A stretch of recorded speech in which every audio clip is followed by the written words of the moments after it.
Siaran kata kita, radio kata kita, radio kata kita.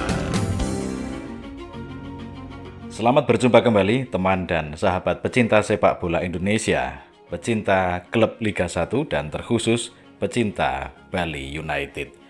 Kita jumpa lagi di channel Radio Kata Kita. Hari ini kita akan ulas tentang akhir sebuah era. Akhir musim yang menjadi titik balik tentang Bali United, klub besar dari Pulau Dewata yang mengakhiri musim 2024-2025 dengan rasa campur aduk, bangga, haru, tapi juga penuh tanda tanya. Pekan ke-34 Liga 1 musim ini menjadi penutup dari perjuangan panjang Bali United. Musim ini bukan musim terbaik mereka, tapi bukan pula musim yang bisa dianggap remeh. Kemenangan terakhir atas Persebaya dengan skor 3-1 memberi penutup manis. Irfan Jaya dan para pemain tampil penuh determinasi. Tapi hasil itu tak cukup untuk membawa Bali United ke peringkat yang diimpikan. Dalam grafik performa, Bali United musim ini terlihat naik turun. Sempat mengejar papan atas, kemudian terpleset di pekan-pekan krusial. Konsistensi menjadi masalah.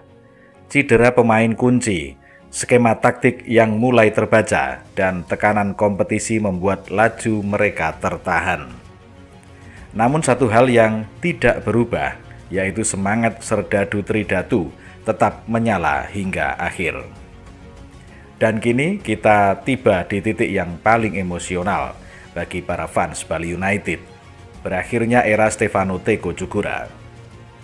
6 musim, 2 gelar juara Liga 1, Teko bukan hanya pelatih, ia adalah arsitek kejayaan Bali United. Sejak datang dari Persija Jakarta pada 2019, ia membentuk tim ini dari pondasi yang kuat, disiplin, kerja keras, dan semangat kebersamaan. Musim 2019 dan 2021-2022 menjadi puncak kejayaan, tapi waktu terus berjalan, strategi pun terus berkembang, dan mungkin masa bakti seorang pelatih juga ada akhirnya. Teko pergi dengan kepala tegak. Ia meninggalkan warisan, ia meninggalkan sistem, tapi juga menyisakan pertanyaan besar. Siapa yang cukup tangguh untuk melanjutkan? Tak hanya Teko yang mengucap salam perpisahan, 2 pilar asing Bali United juga resmi undur diri, Elias Dolah dan Adilson Maringa. Elias Dolah, bek jangkung berdarah Thailand Swedia, membawa ketenangan di lini belakang, bukan tipe yang atraktif, tapi selalu hadir di momen penting. Kontribusinya terasa, terutama dalam duel udara dan organisasi pertahanan. Sementara Adilson Maringa, kiper asal Brasil, adalah tembok terakhir. Beberapa penyelamatannya musim ini menjadi penentu hasil pertandingan. Sosoknya bukan hanya penting di lapangan, tapi juga sebagai pemimpin di ruang ganti. Kepergian mereka menyisakan lubang besar, sebuah sinyal bahwa Bali United akan memasuki fase rekonstruksi. Dan ketika satu era berakhir, era baru pun dimulai. Bali United resmi menunjuk Johnny Jansen, pelatih asal Belanda yang pernah menangani SC Heerenveen, dan terakhir di PEC Zwolle sebagai nahkoda baru Bali United. Jansen bukan nama sembarangan. Ia dikenal sebagai pelatih visioner, berani memainkan pemain muda, dan punya filosofi sepak bola menyerang khas Belanda. Ini adalah keputusan berani, karena pelatih Eropa belum tentu cocok dengan kultur sepak bola Indonesia. Namun Bali United tidak main-main. Mereka ingin membangun ulang tim dengan fondasi yang lebih segar. Jansen diberi tugas berat, bukan hanya memenangkan pertandingan. tapi mengembalikan identitas Bali United di atas lapangan. Cepat, tajam, dan kolektif. Pertanyaannya sekarang, siapa yang akan jadi pengganti Dolah dan Maringa? Bagaimana Jansen menyatu dengan tim yang sebagian besar sudah lama terbentuk?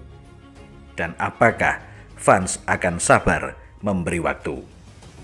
Bali United akan menghadapi transisi besar, tapi mereka punya modal kuat, manajemen yang stabil, basis fan yang solid, dan tradisi kompetitif.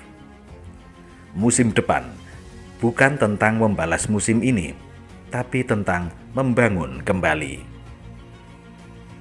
Musim ini telah usai, tapi cerita Bali United belum usai. Teko telah menutup bukunya, membawa kenangan dan 2 bintang juara. Dolah dan Maringa telah menanggalkan jersey merah, memberi ruang bagi generasi baru. Dan di kejauhan, angin Belanda berhembus dari Johnny Jansen, membawa harapan, membawa tantangan. Inilah Bali United, bukan klub biasa, tapi rumah dari semangat, strategi, dan semangat tak kenal lelah. Kita akan terus mengikuti langkah mereka, karena seperti kata pepatah, yang besar takkan pernah benar-benar pergi.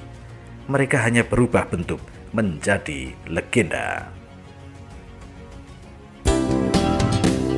Siaran kata kita, radio kata kita.